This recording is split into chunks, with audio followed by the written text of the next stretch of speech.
Des flammes extrêmement puissantes, une épaisse fumée noire qui s'échappe des fenêtres. C'est un feu de cage d'escalier qui s'est propagé à l'ensemble du bâtiment en pleine nuit et qui a surpris habitants et riverains dans leur sommeil. À 4h30 du matin à peu près, on s'est fait réveiller par les hurlements de la dame qui était coincée. Du coup, j'ai couru dans la cage d'escalier de l'immeuble et il se trouve que ça sentait le cramé. Voilà. Donc du coup, on s'est habillé comme on pouvait. On est sorti dehors en hâte. Et du coup, on a vu tout le monde dehors et le feu qui continue de se propager sur l'immeuble au 4. Et du coup, on a attendu et là, on est toujours coincé.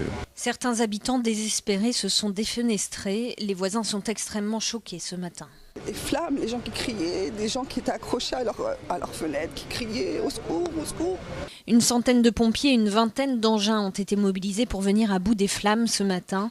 Le ministre de l'Intérieur, Bernard Cazeneuve, s'est rendu sur place. À la fin de la nuit, autour de 4h du matin, un incendie s'est déclaré avec un bilan très lourd. 8 morts, 4 blessés qui sont en urgence relative et qui viennent d'être évacués vers les hôpitaux. Une intervention difficile des sapeurs-pompiers de Paris et un bilan dont je vous redis à l'instant qu'il est très lourd. Il est trop tôt pour déterminer les causes de ce drame. Une enquête est en cours. Des premiers éléments sont actuellement analysés par la police judiciaire.